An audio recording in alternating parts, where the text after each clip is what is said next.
Krishna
सर्वमेतत् समर्पं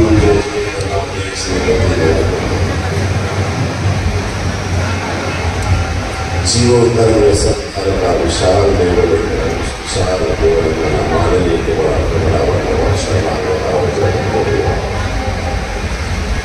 दया दया सागर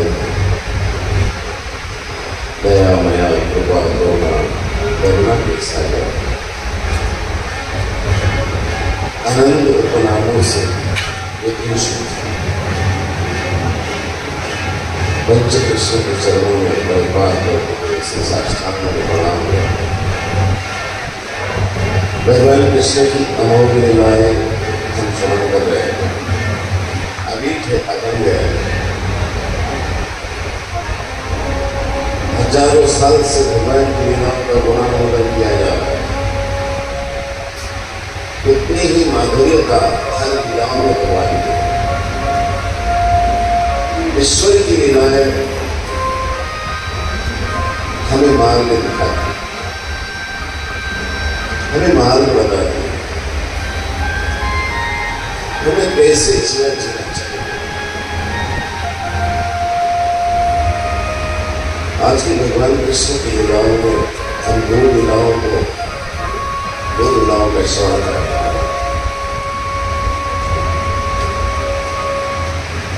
इसमें पहली लीला है दामोदर की। बाबा नंद जी के आंगन में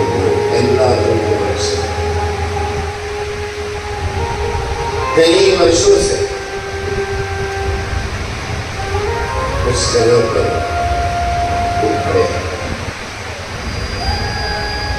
हमारे ब्रह्म विद्या शास्त्र में कहा जाता है कि कभी किसी का दिल दुखाया जाए तो उसे चलद्रुप करे चलद्रुप का अगर हनन हो तो उसे स्थावर का रूप मिलता है, और स्थावर का अगर हनन किया जाए तो जो चौकड़ी के नरक होते हैं उस चौकड़ी के नरक को पुरौनी होती है। हमारे जीवा से हम किसी का दिल अगर दुखाते हैं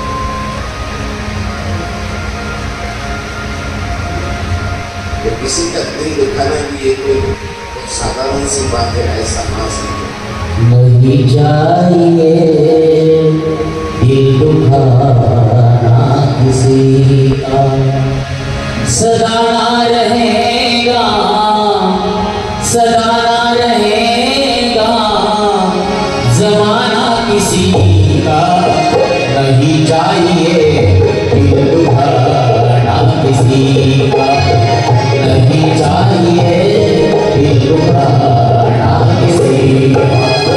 सदा ना रहेगा, सदा ना रहेगा जमाना किसी का। नहीं चाहिए दिल दुखाना किसी का, नहीं चाहिए दिल दुखाना किसी का।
शास्त्र का इस्तेमाल बहुत सोच समझ कर करना चाहिए।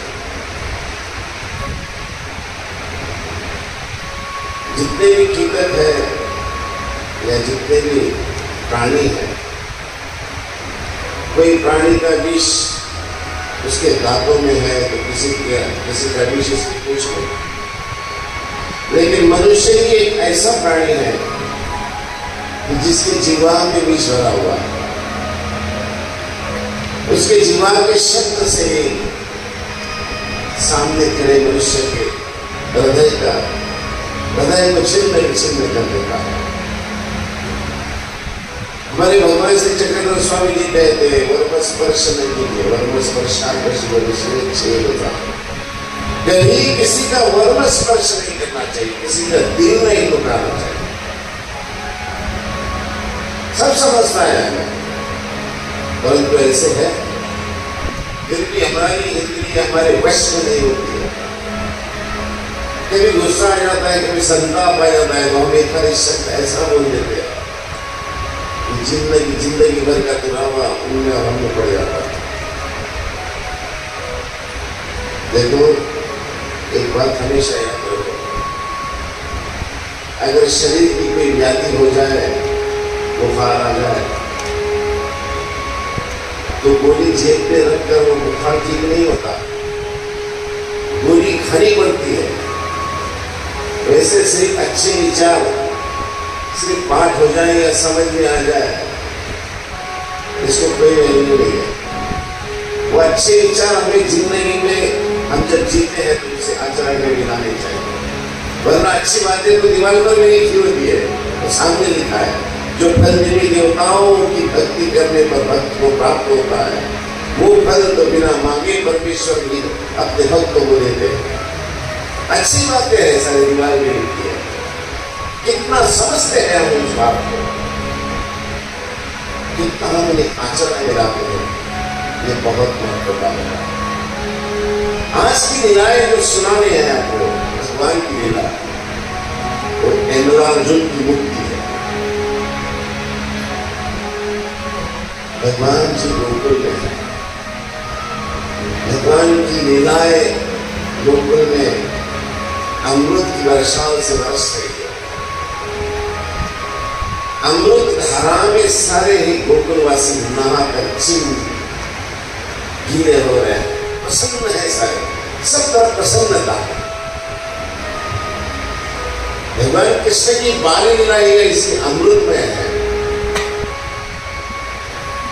कि भगवान का सुबह इंतजार किया जाता है कि भगवान कब उठेंगे, कब घर से बाहर आएंगे, कब प्रभु के दर्शन होंगे, जब प्रभु निकलेंगे अपने दरबार में से। भगवान के बाल भक्त भगवान के उठने का इंतजार करते हैं। यशोदा मैया बड़े प्यार से दुलारे से अपने दुलारे को उठाती है, उठो कान्हा उठो, सुबह हो गई है। ये सब बच्चा होता है, माँ बड़े प्यार से अपने बच्चे को उठाती है और बच्चा आंख बंद कर जागृत होता है, लेकिन स्वयं पड़ा होता है, तो मां नजदीक जाती है, बेटे का मत्था चूमती है, उसके बालों में उसके केश में हाथ घुमाती है।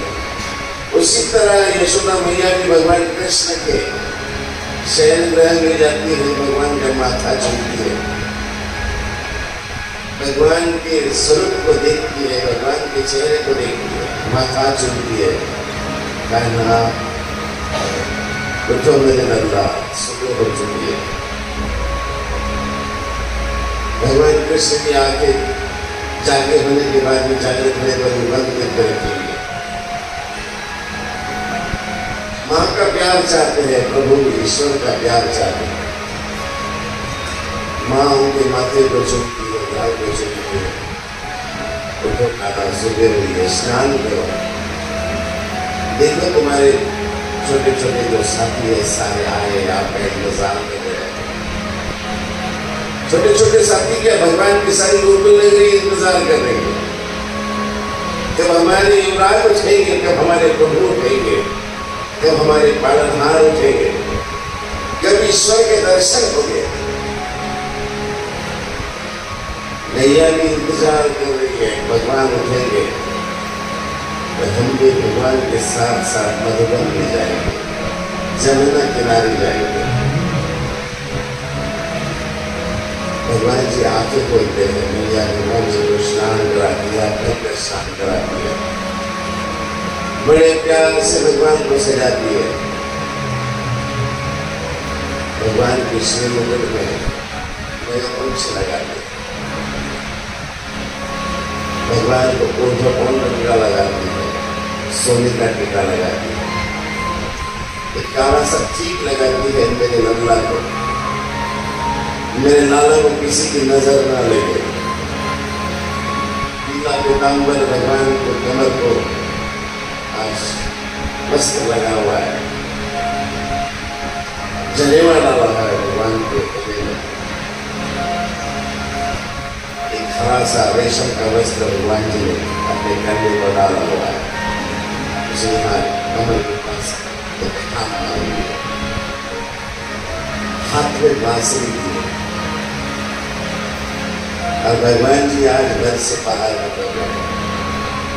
ओ पालनहारे निर्गुण न्यारे,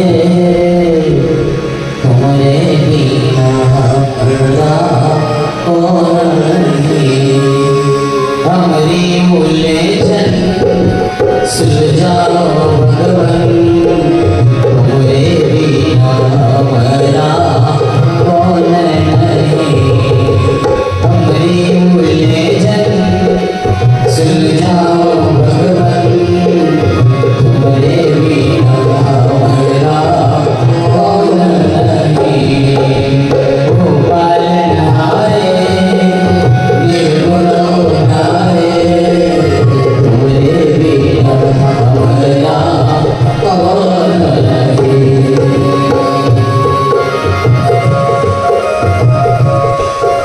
प्रभु की ये लीला है। प्रभु हाथ में बांसुरी लेते हैं, बांसुरी है, पौवा है, अलगूज है, छोटे छोटे भगवान के साथी है, भगवान का इंतजार कर रहे हैं। अब युवराज आएंगे, हमारे पालनहार आएंगे, भगवान जी निकल गए। आज किधर जाना है, आज किधर क्या करना है, आज किसके घर में जाना है। एक एक लीलाएं भगवान की वहां पर गोकुल में हो रही है। प्रसिद्ध हो चुके गोकुल की सहेलियां आज भी लोग आज यशोदा मैया के पास आती है, क्योंकि यशोदा मैया देखो तुम्हारे लल्ला ने रात में क्या किया, रात में हमारे घर में छुप कैसे आ गया, मेरे पति की दाढ़ी की और मेरी जो चोटी है, चोटी की गांठ बांध दी, गांठ लगा दी, हमारे दरवाजे बंद कर दिए। रोज भगवान की जो थी, जो भगवान लीलाएं करते बताने के लिए यशोदा मैया के पास आ जाते, रोज रोज की बातें, रोज रोज की भगवान जी की लीलाएं सुनकर, चेष्टाएं सुनकर यशोदा मैया को आज भी गुस्सा आ गया।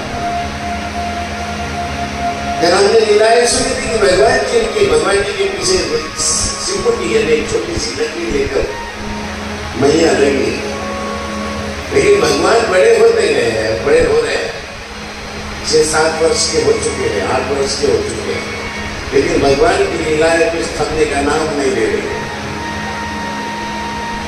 आज भी वहां पर भगवान जी के पास सारी सहेली आती है, यशोदा की मैया से कहती है, तो यशोदा मैया आज बहुत प्रसिद्ध हो चुकी है। अब तक तो छोटे छोटे बालक है करके यशोदा मैया ने भी उनकी कुछ बातों को दुर्लक्षित किया, कि जैसे जैसे भगवान जी बड़े होने लगे हैं, भगवान की लीलाएं चेष्टाएं और भी हो रही है। रोज समझाती है, बेटा तुम बड़े हो रहे हो, बस करो। रोज रोज की तुम्हारी ये जो चेष्टाएं हैं यहाँ तक आ जाती है, हमारी सही आसानी बताती है, हमें अच्छा नहीं लगता। लेकिन प्रभु की लीला को कौन कहे, उसे कौन रुका है, ईश्वर की लीला को कौन रोक सकता है। एक दिन ऐसे ही भगवान के पास, यशोदा मैया के पास भगवान की सारी जो चेष्टाएं की है भगवान ने, वो बताने के लिए सारी सही आ जाती है। बताने आज यशोदा मैया भी कौन से टेंशन में है। यशोदा मैया कहती है अच्छा जी ऐसे कर रहा है, इतनी तकलीफ दे रहा है, उसे आने दो, आज में बता। भगवान जी उद्यम मचा कर जब घर में वापस आते हैं, सुबह के 11 बज चुके हैं। यशोदा मैया आज मंथन कर रही है, सैया भी मंथन कर रही है। आज इंतजार कर रही है यशोदा मैया भगवान कृष्ण का कि वो आए, तो आज मैं उसे शिक्षा दूंगा, ऐसी शिक्षा दूंगी मैं आज उसे कि शायद वो फिर से कभी किसी की चेष्टा ना करे। सोच के रखना है भगवान, और भगवान जी आ ही जाते हैं। जैसे ही भगवान घर में आते हैं तो सारी सैया जो पहले से भगवान के दरबार में आ चुकी है, नंद बाबा के घर में आई है, यशोदा मैया से कहती है देख मैया तेरे बालक ने कितना सब किया है, सारे घर को अस्तव्यस्त कर दिया है, सारी मटकियां फोड़ दी है, प्रसिद्ध हो चुके हैं मुझसे। मैया आज भगवान को पकड़ती है, दोनों हाथों से पकड़ती है और भगवान से कहती है कन्हैया इन सारी चेष्टाओं का आज तुम्हें शिक्षा तो मिलेगी जरूर। मैया ये सारी छोटी बातें करते हैं, मैंने कभी किसी को कुछ नहीं किया, कन्हैया आज तेरी चिकनी चोपड़ी बातों में मैंने आ गया, रोज तो सारी चिकनी चोपड़ी बातें करता है और मुझे फंसाता है, आज मैं तुम्हें शिक्षा जरूर दूंगा। गुस्से में यशोदा मैया भगवान कृष्ण के दोनों हाथ पकड़ती है, रुक जा यहाँ पर, आज तुझे शिक्षा देती। माँ का आज क्रोधित रूप देखकर भगवान कृष्ण भी एक जगह पर स्तब्ध रुक जाते हैं।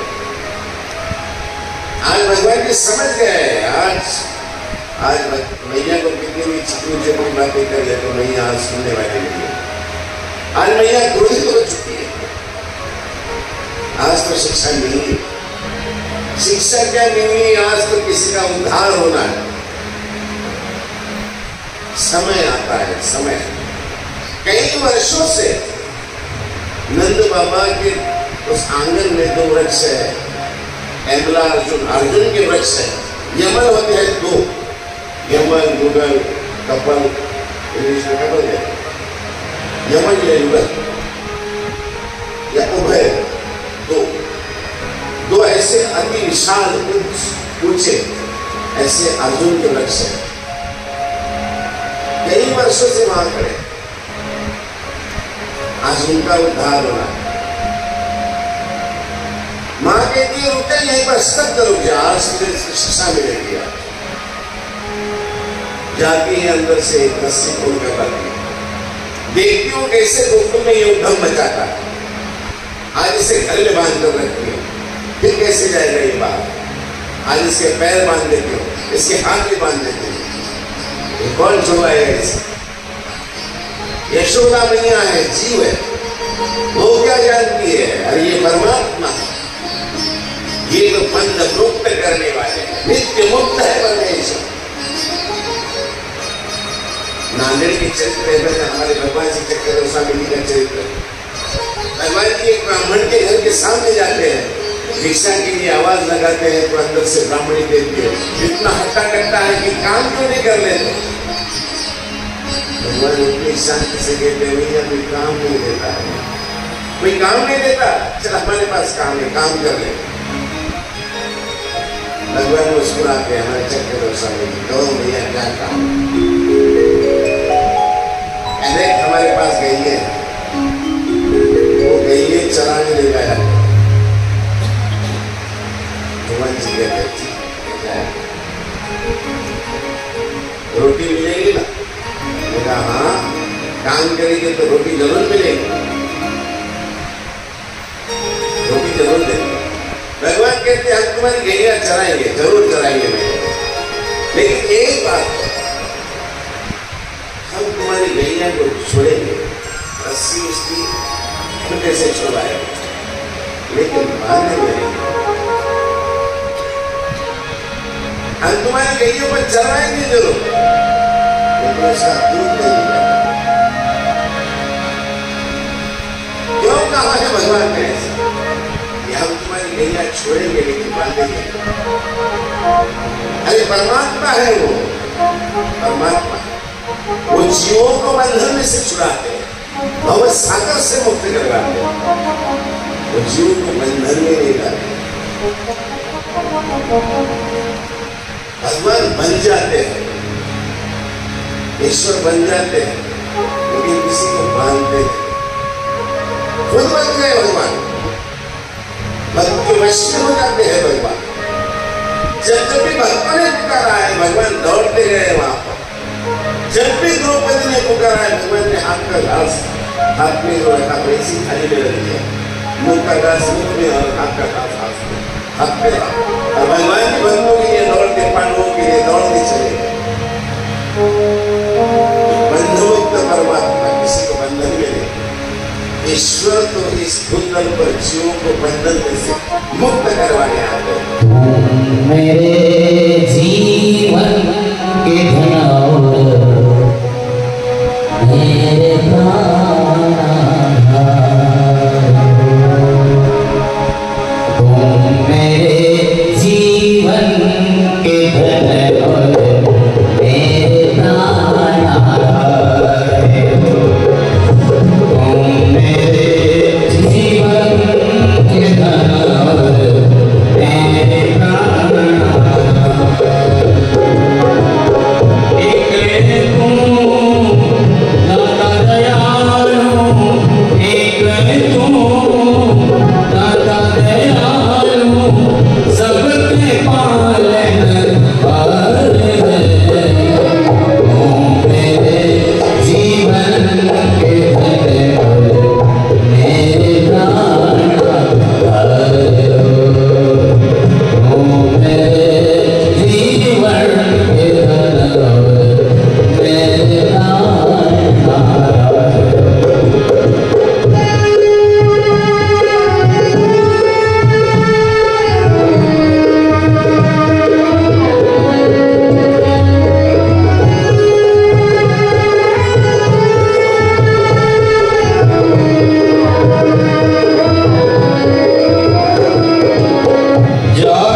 ईश्वर को कोई बांध सका है? ईश्वर को कोई नहीं बांध सकता। ईश्वर को सिर्फ मां की ममता ने बनवाया है। आज भक्तों की श्रद्धा, भक्तों का प्रेम, भक्तों का विश्वास से भगवान को बांध सकती है। वरना कोई चीज ऐसी नहीं है जो नित्य मुक्त परमात्मा है उसको किस कोई बंधन में डाले। माँ की ममता है, आज वात्सल्य है, रुक जा यहां पर, आज मैं तुझे बांधूंगी, आज तुझे शिक्षा दूंगी। चंचल हमारे प्रभु एक जगह स्थिर नहीं रहते थे, लेकिन माँ की आवाज सुनते ही, माँ की आज्ञा सुनते ही, प्रेम की आवाज सुनते ही भगवान एक जगह स्थिर खड़े हो जाते हैं। मैया घर में जाती है, घर में जाकर एक रस्सी लेकर आती है, पास ही एक उखली पड़ी है, कहते थे उसे उखली कहते हैं, इसमें चावल वगैरह निकाला जाता है। उखली, वो उखली लेकर आती है, नजदीक की पड़ी है, भगवान जी को उखली के पास ले जाती है और कहती है यहाँ खड़ा हो जाकर नहीं जाओ, आज तुझे बांध देती हो, तेरे पैर भी बांध देती हो, तुझे कमर में भी बांध देती हो, तेरे हाथ भी बांध देती हो, देख क्यों आज तू कैसे गुप्त में उद्यम करता है, नहीं मचा सकेगा तो आज तो मैं चैन से रहूंगी, कोई आज शिकायत नहीं आएगी। भगवान जी को स्थिर वहां पर स्थिर, भगवान जी को खड़ा कर देती है, भगवान जी वहां स्थिर खड़े हो जाते हैं उखली के पास। मैया जाती है, रस्सी लेकर साथ में आई है, उखली के पास खड़ी है, अपने घुटनों के बैठ बैठती है, कन्हैया की ओर देखती है, कन्हैया मां की ओर देखकर मुस्कुरा रहा है, मैया आज तू मुझे मान रही है, इतना प्यार करती है तू मुझे, तू बांधेगी कैसे? मैं नहीं मान सकती, आज तुझे मैं बांधूंगी जरूर। माँ की हट में आई है कि आज तुझे बांध कर रहा हूं, और भगवान कृष्ण भी मनी मन सोच रहे हैं, देखता हूं मैया तू आज कैसे बांधती है। कितनी अच्छी है तू, कितनी भोली है, प्यारी प्यारी माँ, ओ माँ, ओ माँ, ओ माँ, ओ माँ, कितनी भोली है, कितनी अच्छी है, कितनी भोली है, कितनी अच्छी है, प्यारी प्यारी माँ, ओ माँ, ओ माँ, ओ माँ,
लेकिन आज मैया भगवान की आंखों में आंखें नहीं डाल रही है, आज बहुत गुस्से है,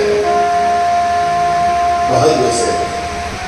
भगवान कृष्ण के छोटी छोटी हथेलियों से मैया के चेहरे पे हाथ घुमाए, मैया संभाल करना, मैया क्यों मान रही है, क्यों तकलीफ दे रही है। मैया के छोड़, आज मैं कुछ नहीं सुनूंगी, आज तुझे मैं बांध कर दूं। मैया मैं तेरा प्यार करने वाला, तेरा कहना होना समाज आज मरता, लेकिन मां सुनने को तैयार नहीं, आंखों में देख ले रही है कन्हैया को, क्योंकि नटखट नहीं है। सारी दुनिया को इसने अपने मुस्कान से अपने वश में कर लिया। शायद ईश्वर की एक मुस्कान देखी थी मैया, ये भगवान की आंखों में आंखें डाल करने के लिए, तो मैया भूल जाती मैं क्या कर रही हूँ। माँ है ना, माँ है। छोटी छोटी हथेलियों से भगवान की उजालों के हाथ में मैया क्षमा करना, मत मारना। लेकिन माँ कृष्ण भगवान की ओर देख नहीं रही है, पैर में तुझे आज बांधूंगी, दोनों भी हक पे आ गया है। भगवान कृष्ण के मत बांध, माँ के लिए आपको बांध कर रहा।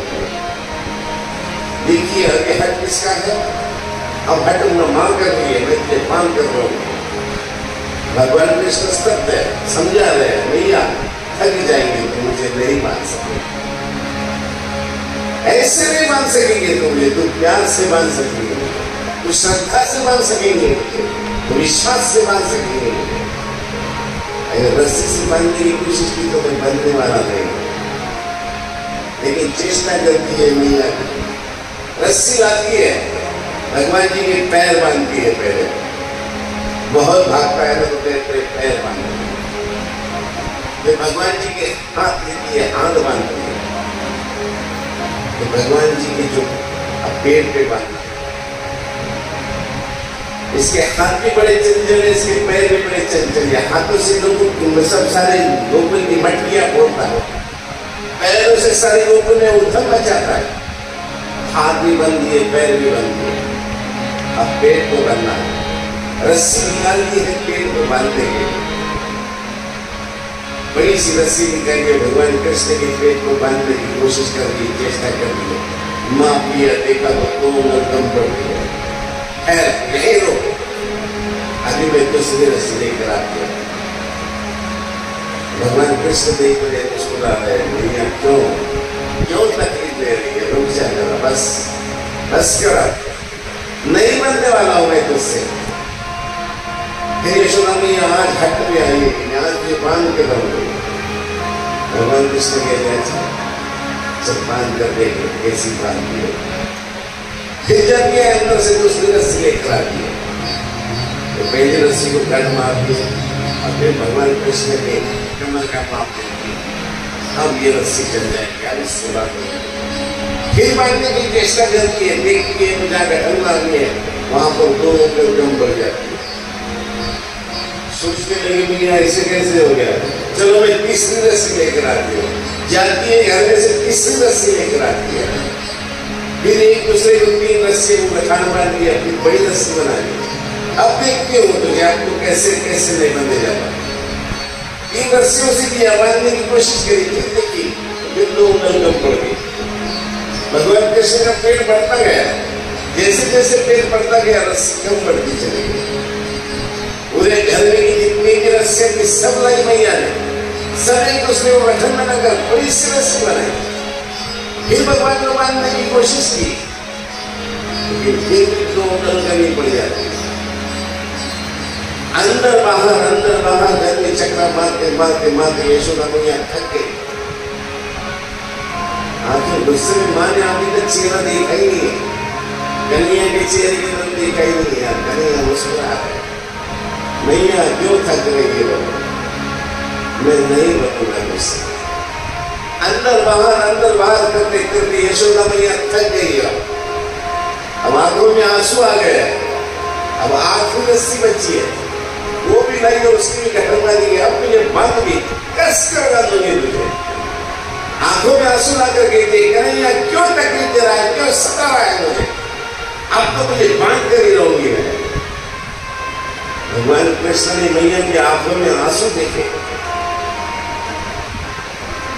मैया से कहते मैया रो रही है, मान नहीं सकी ना मुझे, मैं तुझे पहले कह रहा था मैया तुझे से बांध नहीं सकेगी, रस्से से नहीं बांध सकेगी, तो प्यार से मुझे बांध सकेंगे रस्से से। कन्हैया अगर तूने फिर से अगर पेट बड़ा किया, रस्सी कम पड़ी तो देख अभी मैं तुझे मार दूंगा।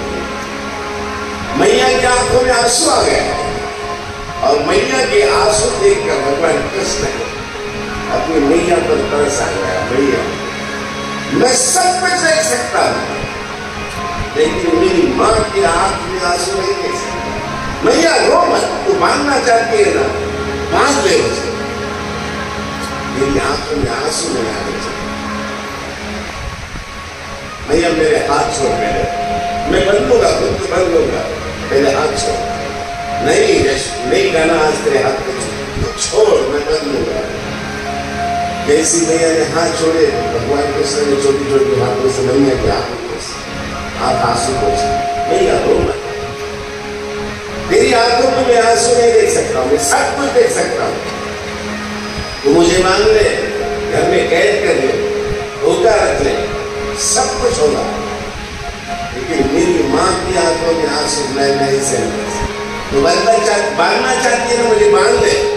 अरे मैं तो नित्य भक्त हूं, तू बांधना चाहती है तो बांध लो।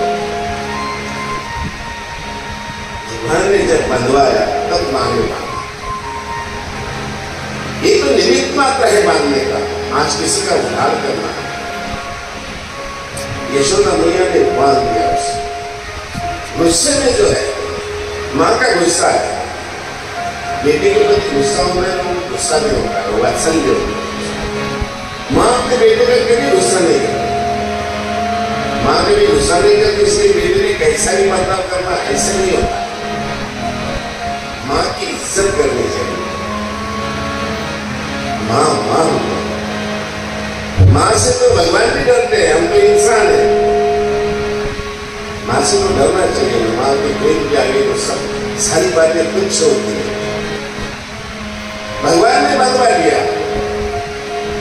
यशोदा मैया ने भी आज दिल कठोर करके भगवान को बांध दिया।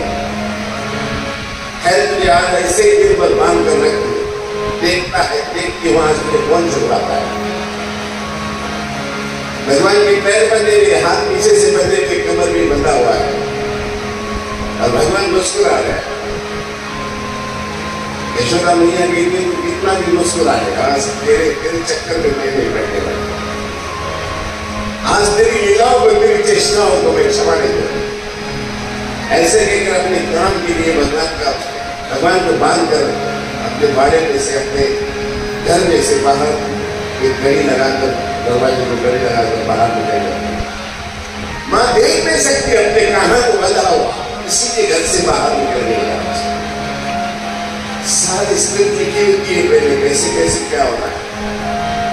मां ने बाहर जाना है, भगवान ने बंधवाना है, आज यमुना में तो उद्धार करना है, ये सारी स्क्रिप्ट ऑलरेडी लिखी होती है।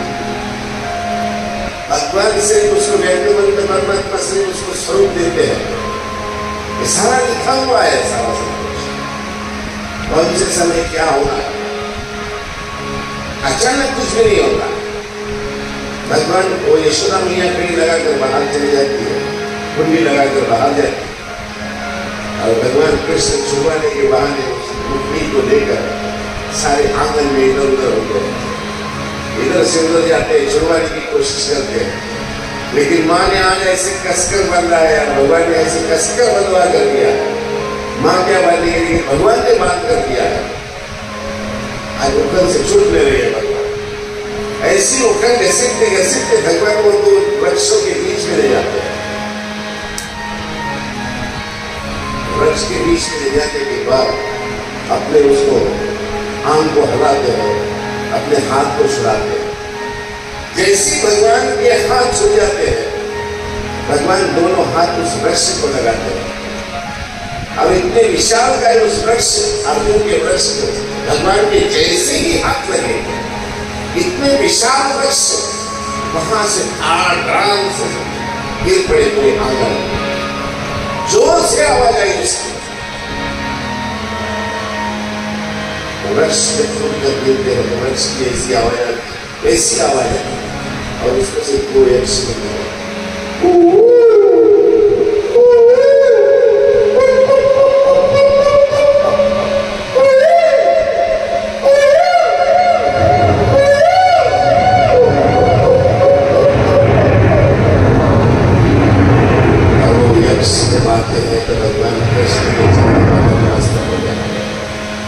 प्रणाम करते हैं प्रभु के चरणों में। भगवान कई जन्मों के बाद आज आपके हाथों से मुक्ति पाई है। श्याम जी बेड़ा उदासी मन काहे को करे काहे को करे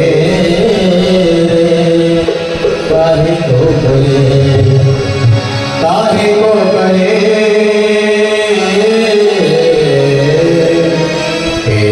श्याम जी करे बेड़ा पार उदासी मन काहे को करे श्याम जी करे बेड़ा पार उदासी मन काहे को करे।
भगवान से प्रार्थना करते हैं, प्रभु धन्य हुआ है अर्चना। कई वर्षों के बाद, कई सालों के बाद आपके हाथ के स्पर्श से मुक्ति मिली है। भगवान की स्तुति करते हैं तो यश वहां से निकल जाता है। भगवान की सेविका है महादेव। भगवान चक्रदेव स्वामी जी से पूछती है, भगवान जी तो यक्ष उस पेड़ में से निकलते हैं, कौन है ये, कौन है ये? तो ग्रंथों में इसका कहा गया है कि धनत नाम के कोई यक्ष थे, आसुर थे। वो धनत के दो पुत्र थे और वो धनत के दो पुत्र एक दिन अपनी पत्नियों के साथ किसी तालाब में जल क्रीड़ा कर रहे हैं। आंख पर कोई वस्त्र नहीं है, न स्त्रियों की आंख पर वस्त्र है, न उनको धनत के पुत्र है उनकी आंख पर वस्त्र है। दोनों ने मद्यपान किया हुआ है, दारू पी हुई है, शराब पी हुई है और जल क्रीड़ाएं कर रहे हैं वहां पर। ऐसे समय पे वहां पर नारद मुनि पहुंच जाते हैं स्नान करने के लिए। अब अंदर इनकी जल क्रीड़ाएं चल रही है तो नारद मुनि थोड़े दूर जाकर बैठ जाते कि इनका स्नान खत्म हो, इनकी क्रीड़ाएं खत्म हो तो मैं वहां पर स्नान करूं। लेकिन दारू पीने वो यक्ष अपनी पत्नी के साथ इतने मजबूर हो चुके हैं कि कोई आया गया ऐसा कोई सुन ही नहीं है। एक दूसरे पर पानी उछाल रहे हैं और वो पानी नारद जी के आंख पर गया। नारद जी उठकर खड़े हो गए। ध्यानस्थ बैठे थे, साधु सन्यासी कहीं पर भी बैठा तो क्या करेगा, ध्यान ही करेगा। ध्यान में बैठे नारद जी के आंख पर पानी जाता है, नारद जी उठकर खड़े हो जाते हैं। जैसे नारद जी खड़े हुए तो उन यक्ष की जो पत्नियां थी, असुर की जो पत्नियां थी, उन्होंने देखा कि कोई संत बाहर है। वो बेचारे लज्जा के मारे बाहर आए, अपने वस्त्र वगैरह परिधान किए और वहां से तो जहाँ नारद मुनि बैठे थे उनके सामने आकर बैठे। पत्नियां अपने जलने से निकल गई तो ये जो मध्य के धुंध में थे धनत के जो पुत्र आंख पर बिगड़ वस्त्र किए ऐसे ही आकर नारद जी के सामने खड़े हो गए। नशा कैसे होता है, क्या क्या हो सकता है नशा, इसका ये ज्वलंत उदाहरण है। नशा करके कहां जाना चाहिए कहां नहीं जाना चाहिए इसका भी भान रहना चाहिए मनुष्य। संतों के सामने आएंगे, मंदिर के सामने आएंगे, कैसा होगा। नारद मुनि जी के सामने आकर खड़े हो गए, वो सारी लज्जाएं छोड़ दिए। नारद जी ने कहा तुम्हें यक्ष से बड़े हो गए, तुम्हें समझ नहीं आता, साधुओं के सामने आते हैं कैसे आते हैं, कोई लज्जा नहीं है तुम्हें। मध्य के दंड में धुंध हुए वो तो यक्ष नारद जी की तरफ ध्यान ही नहीं देते। नारद जी अपने कमंडल में से पानी निकालते और उनको श्राप दे देते, जाओ तुम्हें ऐसी शिक्षा मिलेगी, ऐसी शिक्षा मिलेगी कि तुम हजारों साल तक दुख भोगते रहोगे। यहां पर मेरे सामने नग्न होकर खड़े हो, ऐसी अवस्था होगी तुम्हारे वस्त्र की जरूरत नहीं पड़ी, वृक्ष बन जाओ तुम मेरे सामने। हमारे धर्मशास्त्र में भी ऐसा ही आया। ये जो वृक्ष होते हैं ना, हम जो देखते हैं सब हस्ती बन गई आवट हुए, ऐसा कहा है। भगवान जी हमारे चक्रधर स्वामी जी एक बार स्थान पर बैठे, वहां पर किसी को भगवान जी ने केले ना कर दिए। भगवान जी ने वो केले का आरोहण किया, खाने लगे और 5 छिलके होते ना वही डाल दिए और छिलकों की तरफ एक तक भगवान जी देख रहे हैं। थोड़ी देर बाद महादेव साहब वहां किए तो देखिए भगवान के सामने केले के छिलके पड़े। झट से जाती है, झाड़ू ले आती है, सुपरी ले आती है और सुपरी में वो जो केले के छिलके होते हैं वो भर देती है। भगवान जी कहते हैं अरे अरे ये क्या किया तुमने? भगवान जी मैंने तो कुछ नहीं किया, यहाँ पर केले के छिलके पड़े, इसमें तो मक्खियां उड़ आ रही। मैं सोचा आपके सामने ये पड़ी है, इसे उठा लो, इसलिए इसको उठा दिया। भगवान जी कहते तुम जानते हो हम क्या कर रहे? नहीं प्रभु मुझे नहीं। किसी बड़े घर का कोई अगर कोई साधु संत आते हैं ना, आप हमें चाय पिलाते हैं तो तुरंत हमारी जो दृष्टि के चल जाते हैं, नहा रखते नहीं। वैसे ही प्रभु में आपके सामने छिलके पड़े, मैंने उठाई किया। प्रभु कहते हैं हम उन छिलकों का हाथी बना रहे थे। महाकाली यहाँ बहुत थोड़ा अपराध सापड़ गया, बहुत बड़े तुम अपराध में मिल गए। प्रभु मैंने तो कोई अपराध नहीं किया, आपके सामने छिलके पड़े थे। भगवान जी कहते हैं आपसे अपराध तो हुआ, हमने छिलकों को केले के छिलकों का हाथी बनवाया, बना रहे थे आप हमारे पृष्ठ से, और तुमने उसे उठाकर ले गया, हस्ती भंग किया, हस्ती भंग लिया, वट हुए। हाथी का अगर वध हो जाता है तो वट वृक्ष का हमें जन्म मिलता है। इस लीला से हमें ये ज्ञान होता है। वट वृक्ष का बहुत बड़ा वृक्ष होता है, हजारों साल तक उसकी आयु मर्यादा होती है। वट बीजी वट रस है, तो वट बीज का एक फल होता है ना, वो फल के बीज में हजारों बीज होते हैं। हजारों बीज में से एक बीज जब नीचे गिरता, भूमि पानी मोटका भूमि यानी मोटका सा विनियो दोनों उसको मिल जाते हैं, तो उस बारिश से, उस फलने के बीज से इतने बड़े वट वृक्ष का निर्माण होता है। ऐसे ही कर्म ऐसे सूक्ष्म होते हैं, लेकिन उसका जो फल का विस्तार होता है ना, ऐसे वट वृक्ष के जैसा होता है। हस्ती वाली वट हो, हत्ती की अगर हत्या हो जाती है हमसे, तो वट बनना पड़ता है, वट का घर बनना पड़ता है, हजारों साल तक तो भोगने पड़ते हैं। उसको अश्वत्थ कहा है, अश्वत्थम 15वें अध्याय में आया है। श्री भगवान वाच शांतम अश्वस्थम प्राहुरव्ययम। अश्वस्थ का ध्यान उल्टा होता है, उसकी जड़ें ऊपर होती है और जड़ें नीचे जाती है, जमीन ऊपर से नीचे। वृक्ष की जड़ें नीचे फैलती है, इसकी ऊपर से नीचे आती है, उसको मराठी में पारंगा कहते हैं। उस प्रकार से नारद जी ने शाप दिया, तुम्हें शर्म नहीं आती? एक साधु के साथ किस तरह पेश हुआ बोलते हैं, किस तरह आना चाहिए साधु के सामने। तुम दंग्रावस्था में मध्य धुल होकर हमारे सामने आए, खड़े रहो तुम यहाँ पर, हजारों साल तक यहाँ खड़े रहोगे। जब ये वार्ता उनकी पत्नियां धनंजय उनके पिताजी को जाकर बताती कि कोई संत है, हमसे ऐसी भूल हुई है और उन्होंने जाकर हमें शाप दिया, तो जनक वहां से भागते आते अपने महल से आकर नारद जी के चरण पकड़ते, उनसे क्षमा मांगते। प्रभु ने क्षमा कर, ये अजान है, अज्ञानी है, समझता नहीं है, इन्हें क्षमा कर। नारद जी कहते अब तो शाप तो दे चुके, अब इसके लिए कोई उपाय नहीं, इसको सिर्फ शाप हो सकता है। जो होता है तो वो कीजिए, लेकिन क्षमा कीजिए।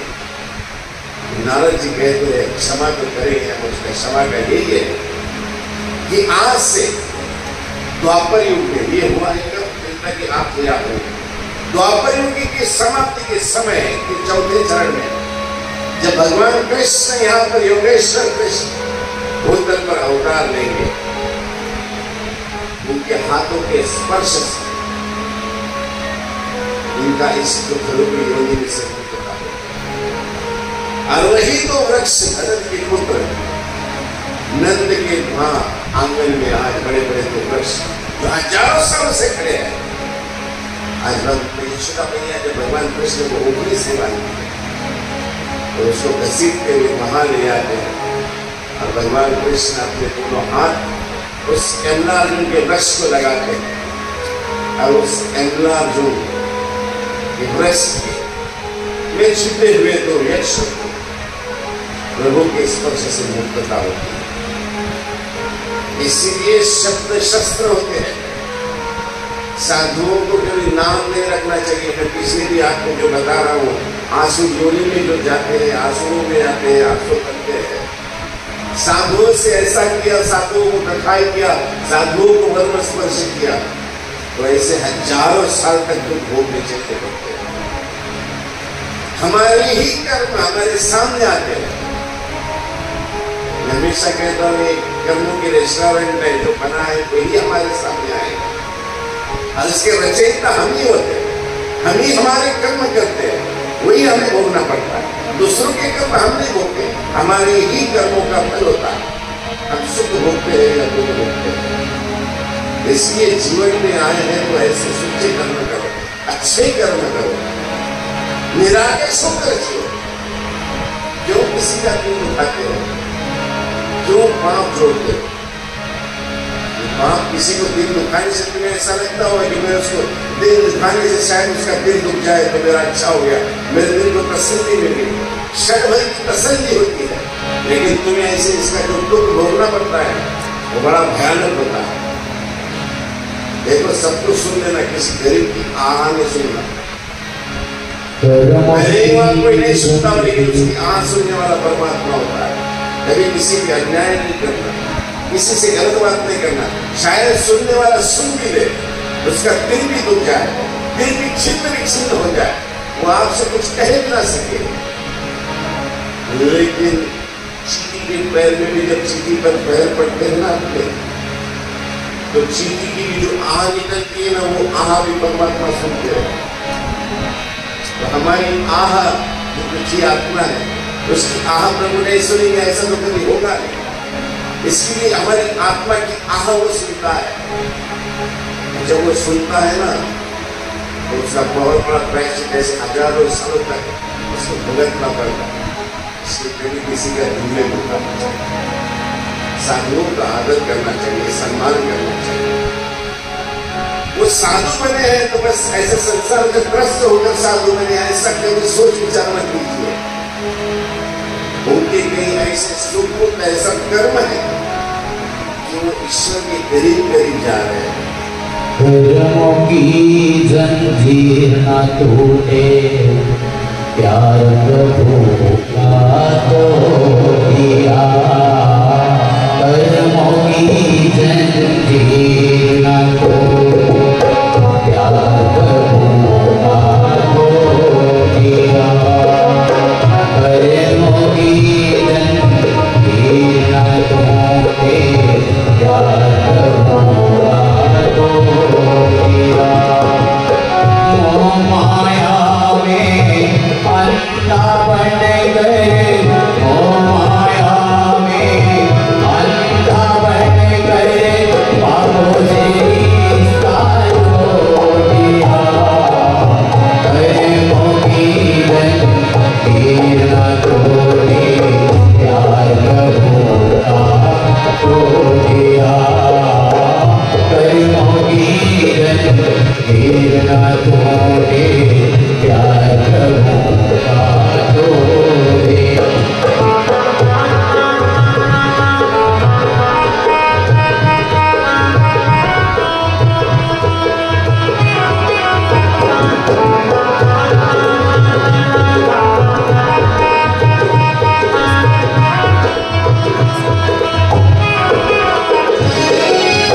गई जवानी आया बुढ़ापा, अब तुम बैठा रोता है।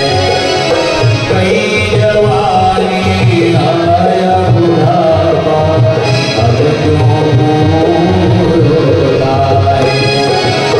बीत गई सो जाने उसी को, भी क्यों होता है। पल कमरों में तूने अपना, पल कमरों में तूने अपना सच्चा जन्म तुझको दिया। कर्मों की जंजीर न तोड़े, प्यार प्रभु का तोड़ दिया। कर्मों की जंजीर न तोड़े, प्यार प्रभु का तोड़ दिया। प्यार प्रभु का तोड़ दिया, प्यार प्रभु का तोड़ दिया। आंगन में गिरकर टूटकर गिर पड़े।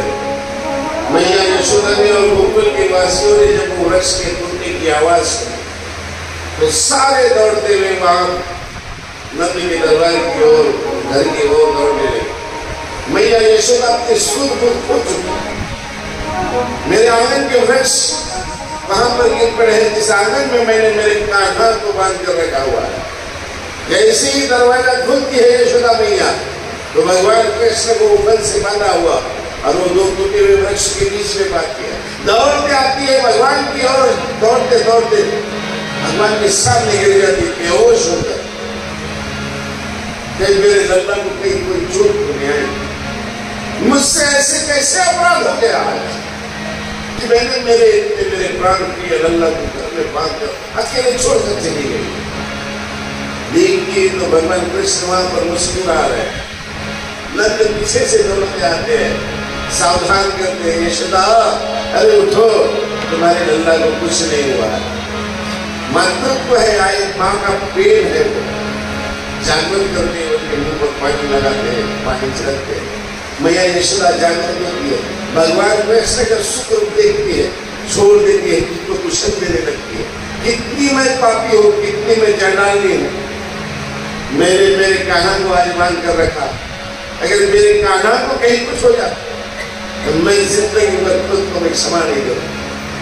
भगवान कृष्ण को गले लगाया, चुमने लगी भगवान कृष्ण को, आंसू बहाने लगी और भगवान कृष्ण मैया भी आंसू बोलने लगे, मैया रो मत, कुछ नहीं हुआ, कुछ नहीं हुआ।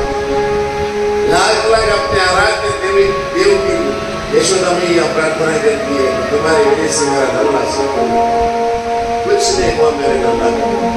चूमती है, लल्ला से कहती है, बेटा आज के बाद मुझे कभी कुछ नहीं करोगे, कभी नहीं मांगोगे मुझे, कभी नहीं। भगवान की अद्भुत लीला है, लेकिन भगवान की गोकुल की चेष्टाएं दिन ब दिन बढ़ती जा रही है। बड़े हो गए भगवान जी, अब 8-9 साल के हो गए। अब नंद बाबा कहते मैया जरा अपने प्रेम में जरा मर्यादा रख। अब भगवान कृष्ण को जरा काम से काम करने दो, जरा गैयों के पीछे ही नहीं जाने देगा। ये कहती है मेरा बालक अभी छोटा है, और नंद बाबा कहते हैं अभी छोटा है, अभी बड़ा हो गया, इसको समझने के लिए इसका बड़ा भाई भी तो साथ में है, इसके साथ भी तो साथ में है, अब इसे जाने दे। ठहरा गया है कि भगवान कृष्ण को आप गैया के साथ यमुना के किनारे भेजा जाए, गैया चला। भगवान जी को दूसरे दिन कहा गया, कान्हा कल से तुम अब छोटे नहीं रहे, बड़े हो गए, अब तुम्हें निकलना पड़ेगा, कल से तुम्हारी ड्यूटी गैया को चराने ले जाना, छोटी चराने ले जाना। भगवान कृष्ण ने भी मान, और दूसरे दिन से भगवान जी की ड्यूटी लग गई। अब गैया नहीं रहेंगे तो सवेरे जाएंगे। अभ्युदय हुआ, अरुणोदय हुआ, तो भगवान की मैया यशोदा मैया भगवान कृष्ण को आवाज देती है, अरे कान्हा, अरे कन्हैया उठ जा, अब तुझे जंगल में जाना है गैया लेकर। 7-8 साल के कृष्ण भगवान सुंदर सलोना रूप है भगवान, और ऐसे सुंदर स्वरूपवान सलोने रूप को यशोदा मैया और भी सजा दिया। सुबह नहलाती है, धुलाती है, भगवान के उंगराले बाल, भगवान के उंगराले बाल बड़े बड़े से नीचे नीचे नया भगवान का सांवला हो। भगवान जब अपना स्नान करके रात को उपवा चराने निकलते राजा, तो वही पीला पीताम्बर गिरवा जगह है, हरा जगह है, तो उसको माला पिलाएंगे, हाथ में वेणु दिए, भगवान ने उसको कमर में लगाई। सारी गंगे छोड़ दी गई, गई आज जैसी 4-5 गई नहीं थी, 9000 गई थी। नंद बाबा जी के पास कितनी थी? 9000 गई थी। हाँ, 9000 गईयों का दूध दही जो था वो मथुरा ले जाएगा। भगवान कृष्ण की वो 9000 गईया आज भगवान कृष्ण यमुना किनारे ले जाने वाले हैं। भगवान कृष्ण निकलने वाले हैं, तो भगवान कृष्ण के साथ भगवान के मित्र भी साथ जाने वाले हैं, उनकी भी गैया। आज सभी जब जाने वाले हैं यमुना किनारे, तो सारे गोकुल के जितने भी आज है सब अपने पुत्र को भगवान के साथ भेज रहे हैं। सभी के गौ तैयार है, गाय तैयार है। आज गऊ के साथ भगवान कृष्ण और बलराम जी निकल गए। माता ने दोनों को साथ में अपने साथ कुछ खाने के लिए बंद कर दिया। उसने दही दिया, उसने चावल दिए, उसने अदरक दिया। ये पुराने जमाने का भोजन था भगवान जी के लिए। मैया ने अलग से बर्तन में छोटा सा मक्खन भी दिया। मेरा कान्हा आज पहली बार जा रहा है लोगों के पीछे। मेरे कान्हा को मक्खन पसंद है, बलराम जब भी इसे भूख लगता है तो खिलाना जरूर। देख मेरे कान्हा की ओर ध्यान रखना, वो कहीं इधर उधर न जाए। इधर उधर न जाए, भगवान जी पर ध्यान रखा करो, भगवान जी को टाइम से खाना खिलाया करो। एक बना वो मेरा जीवन सेकेंडर्स है, ऐसे कहकर माँ अपने बेटे को भगवान कृष्ण को 10 बार नजर तो लगाती है, मेरे लल्ला को किसी की नजर ना लगे। और भगवान कृष्ण की चुम्बन लेती है, गालों को चूमती है, सर पर चुमती है, बेटा कहीं जंगल में दूर मत जाना, पानी की करीब नहीं जाना, दूर दूर से रहना, लोगों की ज्यादा करीब नहीं जाना, मैं देखा नहीं अपनी मार देगी। सब समझाती है मैया बड़े प्यार से। और बलराम से कहेंगे बलराम भैया इस पर ध्यान रखना। अब जो सारी सृष्टि पर ध्यान रखा हुआ है उस पर हम क्या ध्यान रखेंगे? उसकी रजा के बगैर तो एक पत्ता भी नहीं हिलता। भगवान कृष्ण आज गैया लेकर निकले, जैसे ही भगवान कृष्ण दरवाजे में से बाहर पैर रखते हैं तो भगवान जी का स्वरूप सुंदर रूप देखने के लिए सारा गोकुल अपने घर के काम काज छोड़कर सारी गोपिकाएं दोनों तरफ से जो मेन महामार्ग है उसकी ओर से खड़े हुए हैं कि आज हमारा युवराज जा रहा है अपने छोटे छोटे दोस्तों के साथ, और पीछे कईयों के पीछे चलना पड़ता है। लेकिन यहाँ उल्टा था, भगवान कृष्ण आगे चलते थे और कईयों पीछे चलते। तो भगवान कृष्ण जब चमकते चमकते चमकते जब चलते थे ना, तब आवाज आती, कैसी आवाज आती? छोटी छोटी गैया छोटे छोटे द्वार, छोटी छोटी गैया छोटे छोटे द्वार, छोटा सो भजन गोपाल, छोटी गैया छोटे छोटे द्वार, छोटी गैया छोटे छोटे द्वार, छोटा सो मेरो भजन गोपाल, छोटा सो मेरो भजन गोपाल, छोटा सो मेरो भजन गोपाल।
छोटी छोटी गैया है। गैया बड़ी थी, गैयों का रखवाला छोटा सा, छोटी छोटी लघुटी, छोटे छोटे हाथ छोटे थे लेकिन बड़े बड़े आंसुओं को फाड़ने वाले। हाथ लिखने के लिए छोटे छोटी छोटी लघुटी, छोटे छोटे हाथ। बंसी बजाए मेरे मदन गोपाल। भगवान की अद्भुत लीला है। भगवान जब रास्ते से चलते थे ना तो बांसुरी बजाते चलते, बांसुरी बज रही है, यमुने झूम रहे हैं, गप्पे नहीं, सारी गोकुल नगरी झूम रही है, आनंद की वर्षा हो रही है वहां पर, आनंद की वर्षा। भगवान जाते वहां जमुना किनारे जाते, एक ऊंचे आसन पर एक पछाड़ पर बैठ जाते और वहां जाकर वेणु बजाते। सारी गर्मी भगवान जी को घेर कर आसपास बैठी होती है। भगवान जी वेणु का नाद करते। राग रागी में 36 धारियां कहते हैं, 9 राग प्रमुख है और उसमें 36 रागिनियां। भगवान जी के उस वेणु के नाद, वेणु जब बजाते तो उसमें से नाद आता, उसमें से स्वर निकलते। वेणु नादे गोवर्धनधारी, वेणु नादे गोवर्धनधारी, वेणु नादे गोवर्धनधारी, वृंदावनी वेणु वाले, वृंदावनी वेणु वाले, वृंदावनी वेणु, वेणु कमला समय वाले, वेणु कमला समय वाले, वेणु नादे गोवर्धनधारी, वेणु नादे गोवर्धनधारी, वृंदावनी वेणु नादे, वृंदावनी वेणु वाले, वृंदावनी वेणु। भगवान जी का वेणु जब बजता था, जब बजती थी ना बांसुरी बजती, तो मराठी की ये दौलत है ना, वृंदावनी वेणु वाजे, वृंदावनी वेणु, वेणु कवळाचा माय वाजे। ऐसी बजती थी, ऐसी धूल निकलती थी उसमें, तो पशु पक्षी नहीं, देवता लोग भी अपने अपने स्थान को छोड़कर भगवान जी के उस नाद को सुन रहे, अपने नाम को, उस ईश्वर के नाम को सुनने के लिए, बांसुरी को, धूल को सुनने के लिए अपने अपने धाम को छोड़कर आते। हाँ, वेणु नादे गोवर्धन गाजे, वृंदावनी वेणु, ध्वनि मंजूळ मंजूळ उमटते, बाकी ऋण सुन वाजते। देव विमानी बैसुरी स्तुति गाते, देवता लोग विमान में बैठ के भगवान की स्तुति करते। ध्वनि मंजूळ मंजूळ वहाती, ध्वनि तो ध्वनि निकलती थी उसमें से, मंजूळ ध्वनि निकलती थी, शुद्ध मंजूळ। जमुना के किनारे पानी का जो आवाज होता था वो भी एकदम स्थिर हो जाता था। वो भी भगवान की जो वेणु के साथ जो स्वर निकलते थे उस स्वर में मिल जाता था। पक्षी कोड़े रागिनी, पक्षी कोड़े रागिनी, वैर भाव समूळ विसरती, वैर भाव समूळ विसरती, वैर भाव समूळ विसरती, वैर भाव समूळ विसरती, वैर भाव समूळ विसरती, वृंदावनी वेणु वाजे, वृंदावनी वेणु वाजे, वृंदावनी वेणु, वेणु नादे गोवर्धनधारी, वेणु नादे गोवर्धनधारी, वेणु नादे गोवर्धनधारी।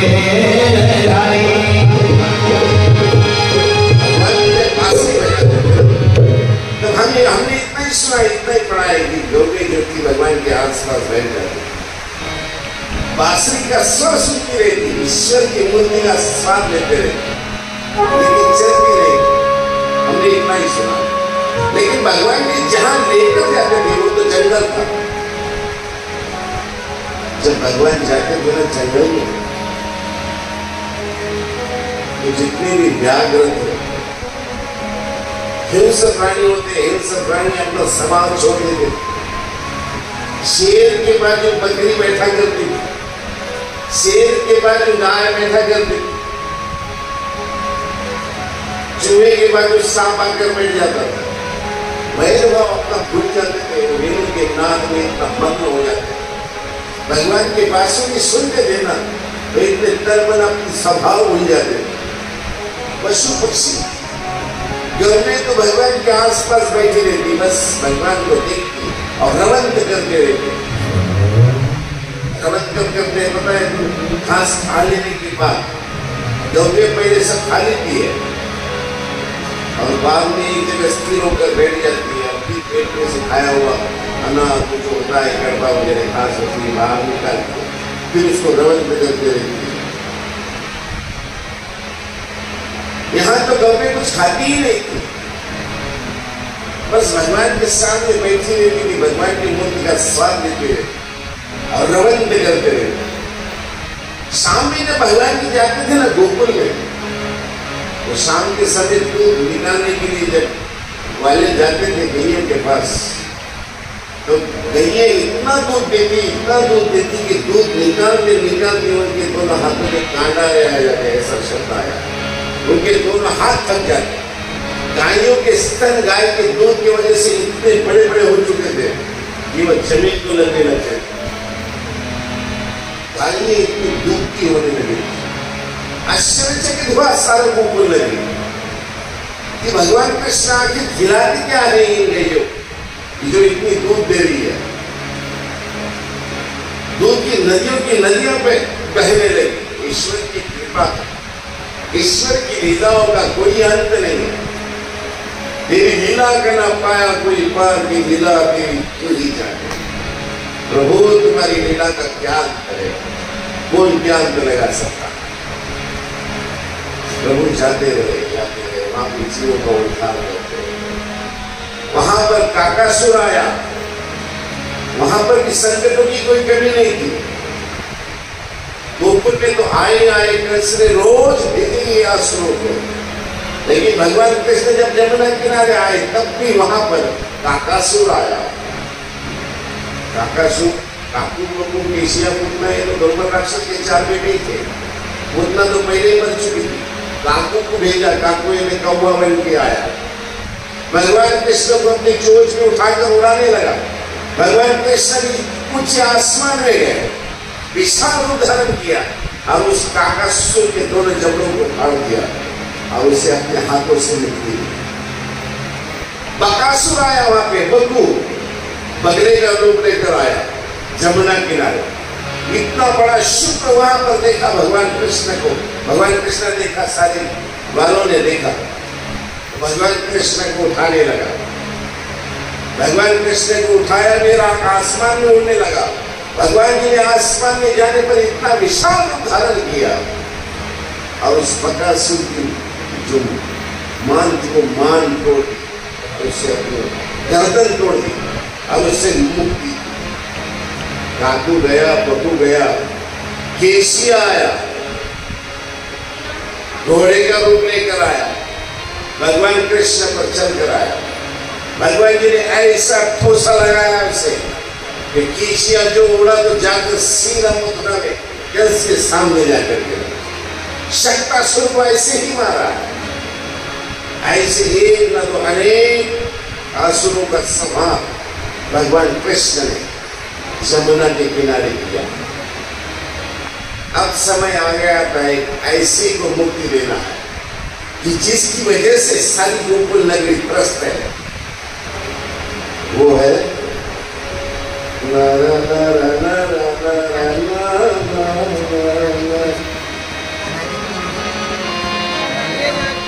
कालियाना। अब आ गया नंबर कालियाना। कार्य को मुक्ति देनी है। कौन है कार्य? कौन है कार्य? अरे ओ कार्य, अब 13 नंबर भगवान कृष्ण आपसे मुक्ति देना।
आज समाज को निर्भय करता है। अब तक आए हुए संकट ये भगवान कृष्ण पर आया, लेकिन ये जो संकट है ये तो सारे गोकुलवासियों पर का संकट है। ये जो संकट था ये तो पशु पक्षियों का संकट था, लोगों का संकट था, मनुष्यों का संकट था। आज का संकट ये गालियानाथ का संकट है। भगवान जी अब 9 वर्ष के हो चुके हैं। ईश्वर की लीला है। पहले दिन आए तो पहले दिन ही कालिया को मुक्त कर सकते थे, लेकिन नहीं, जब उसका समय आया है तभी उसे मुक्त किया है। आज भी भगवान रोज की तरह यमुना के किनारे आए। रोज भगवान जी यमुना के किनारे आते तो बस अपनी बांसुरी बजाते, मन को लुभाते, सारी दुनिया को लुभाते, सारी सृष्टि को लुभाते, गौओं को लुभाते। आज जो है ना, आज समाज को निर्भय करना, भगवान ने निर्भय किया है कालिया के बीच से, कालिया से निर्भय किया है। ये कालिया था कौन, है कौन? इसका पूर्व इतिहास ऐसा कहा जाता है कि कालिया ये नाग वंशी नाग है। गद्रु नाम के ऋषि है, अब कश्यप नाम के ऋषि है। इन्होंने अनेक वर्षों तक तपस्या किया। इनकी दो पत्नियां हैं, एक का नाम है गद्रु और एक का नाम है वनिता। कई साल तक ये दोनों पत्नियों ने ऋषि की सेवा की। सौतन है ये गद्रु और वनिता। सौतन का मकसद तो होता है औरत सबको सहन करती है, लेकिन अपने पति की हिस्सेदारी सहन नहीं करती, सबको सहन करती है। तो क्या प्रॉपर्टी किसी को देना है दे दो, घर किसी को आना देना है दे दो, लेकिन अपना पति कोई ले जाए वो तो चुड़े मिल जाती है। आ जाएंगे उसको भी, सौतन को भी और अपने पति को भी। जीना तो बरकत देती है उसका। कश्यप की दो पत्नियां हैं, एक का नाम है गद्रु, एक का नाम है वनिता। गद्रु जो है ना, ये बड़ी चालाक है, और वनिता जो है ना, बेचारी सीधी सारी धार्मिक। कई वर्षों तक तपस्या करने के बाद कश्यप ऋषि जब वृद्ध काल में है तो दोनों पत्नियां कहती है, ऋषिवर आपने तो तपस्या कर ली, आपने तो जो पाना था पा लिया, हमारा क्या? हम तो आपकी सेवा करते करते ऐसे ही रह गए। तो ऋषिवर ने कहा, कहो तुम्हें क्या चाहिए? गद्रु कहती है, देखो जी मैं बड़ी हूं, मुझे तो 1000 पुत्र चाहिए, और 1000 पुत्र भी ऐसे चाहिए सर्वशक्तिमान, उनके नाम से दुनिया डरे।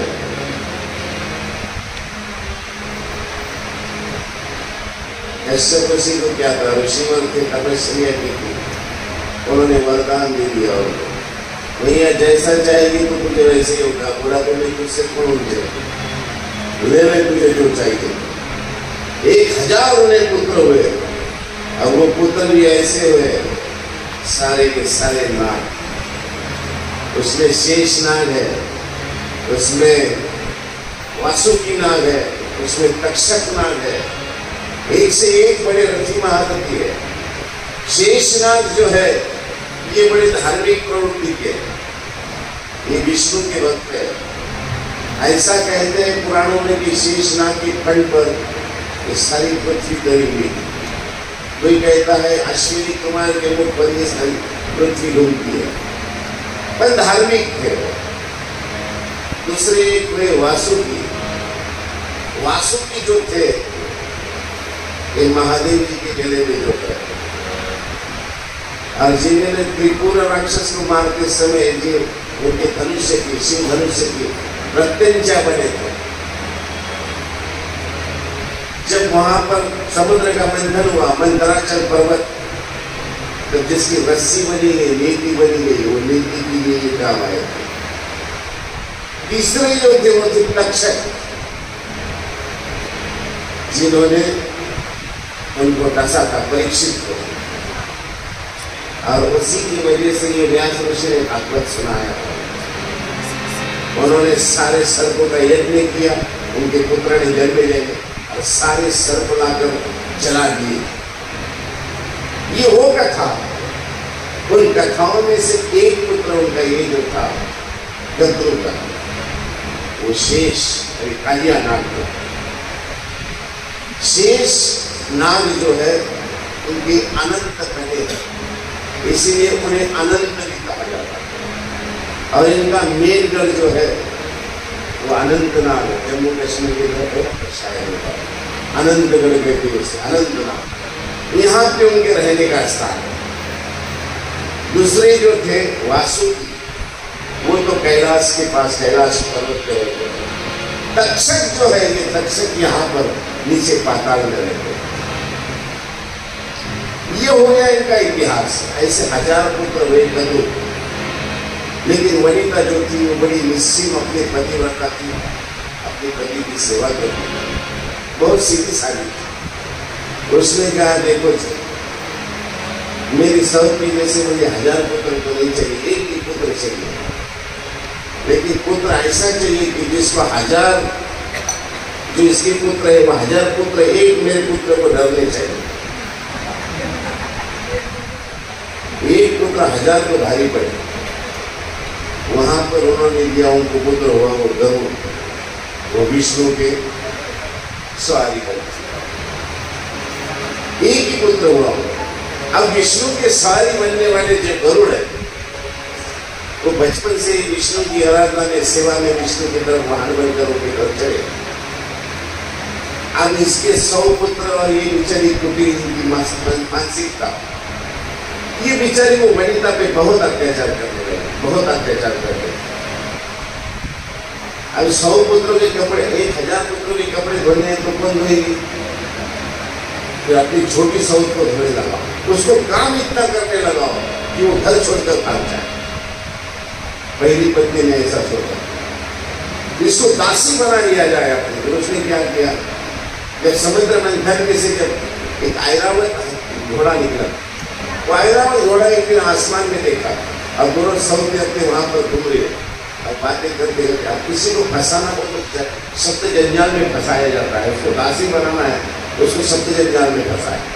ऐरावत बताया उसको वनिता गद्रू ने, और वनिता से कहा देख देख देख वो ऐरावत है ना? हाँ है। देख उसकी धूम जो निकली है वो कैसी है? अब इतने दूर का विचारी वो क्या दिखे? उसने क्या, ऐरावत हाथी, ऐरावत घोड़ा जो है, वो जो घोड़ा है वो तो सफेद है, और उसके सफेद अगर घोड़ा होगा तो उसकी धूम काली कैसी होगी? उसकी धूम भी सफेद होगी। लेकिन इस गद्रू ने पहले अपने पुत्रों को कहा था कि तुम ऐसे करो, घोड़े की जो धूम है ना, वो घोड़े की धूम पर वो केश की जगह जाकर तुम लटक जाओ। दूर से तो वो सफेद ही दिखे, लेकिन नजदीक आने के बाद वो काली दिखने चाहिए, आप काले होते हैं। ये दोनों की शरीयत लगी, और उसने कहा कि देख वो घोड़ा है ना, वो कैसा है? सफेद, उसकी धूम कैसी है? सफेद, सफेद नहीं, उसकी धूम काली है। दोनों जाकर नजदीक से देखते हैं तो वहां पर वो सर्प लगने की वजह से वो सारी काली धूम दिखने लगी। उसने बिल्कुल शरीर हार गई मेरे साथ। उसने वो सीधी सारी थी वनिता, बोले हाँ मैं हार गई। तो बोले आप मुझे हमारे 1000 पुत्र के कपड़े भी धोने हैं, उसका खाना भी बनाना है, कश्यप की सेवा भी करनी है, और मेरे पे पैर दबाना। तो बेचारी बड़ी अत्याचार करने लगी उसको, वनिता को। अब गरुड़ विष्णु के पास रहते थे। एक दिन वो अपनी माँ से मिलने आए, तो माँ को बेचारी सूखी सी हो गई, काली सी पड़ गई। उसने माँ से पूछा कि क्या बात है, क्यों काली हो गई, क्यों इतनी दुखी है, सारी हड्डियां तेरी बाहर निकल गई। उसने क्या बताओ पुत्र, कि तेरे भाइयों ने, चचेरे भाइयों ने, सौतेरे भाइयों ने मेरे को बहुत अन्याय किया। तेरी जो बड़ी माँ है ना, बहुत अत्याचार करती है, मुझे सारा काम उससे करवा करती थी। उसने कहा ये सारे उसके पुत्र भी ऐसे ही, क्या माँ ऐसी तो बेटी कैसे हो गई, वो भी तो वैसी हो गई। फिर इसने क्या किया, गरुड़ ने अपने सौतेरे एक एक भाइयों को चुन चुन कर खाना शुरू किया। गरुड़ का और सांपों का पहले से बैर इस वजह से, और सौतेरे भाई बहन एक एक भाई को अपना चुनने लगा, उसको खाने लगा। भाई के डर से सब इधर उधर भाग गए। अब तो सब में बड़े शेषनाग थे, वो शेषनाग तो पहले से धार्मिक वृत्ति के थे। अपनी माँ कुटिल है ये वो जानते थे, अपना भाई हमसे बदला ले रहा है वो ये भी जानते थे। उन्होंने कहा भैया ये अपने पिताजी जाने के बाद राज तिलक मुझे हो और मैं ये राज्य का यहाँ पर बैठा रहूं बना रहूं, इससे अच्छा मैं सब छोड़ छाड़ कर चला जाता। तो ये जो शेषनाग थे वो तो पहले ही चले गए। कहाँ चले गए? शेष नारायण के पास। शेष शैया है ना, आप जानते हैं ना, ऐसे लक्ष्मी की पैर दबा रही है, जो 1000 फलों से बने हैं वो तो शेषनाग है। उन्हें कहा भैया ये तुम्हारे झगड़े में और झमेले में ना तुम्हारी प्रॉपर्टी चाहिए, ना राजगद्दी चाहिए, ना कुछ चाहिए, मैं तो चल। वो जाकर विष्णु में सेवा में लग गए। दूसरे जो थे वासुकी, उन्होंने कहा बड़ा भैया चले गया विष्णु के पास, मैं चले जाता हूँ महादेव जी के पास, मुझे भी ये झमेले में नहीं पड़ना है। वो जाकर महादेव जी के पास कैलाश में रहने लगे। तीसरे जो थे तक्षक, अब सब चले गए, सब भाग गए, तो तक्षक पाताल में चले गए। वहां पर उन्होंने दोनों भाइयों से छुटकारा पा लिया। नंबर 3 का राजगद्दी पर बैठने का राजतिलक होना था। तक्षक ने वहां जाकर स्वयं को राजतिलक करवा दिया और पाताल के राजा बन गया। अब उसमें से जो एक भाई थे वो गरुड़ के डर के मारे आकर यमुना के जल में छूट कर बैठ गए। वो है कालिया। और आज समय आ गया था, भगवान जी पूछ रहे थे तेरा क्या होगा रे कालिया। आज समय आ गया कालिया से मुक्ति पाने।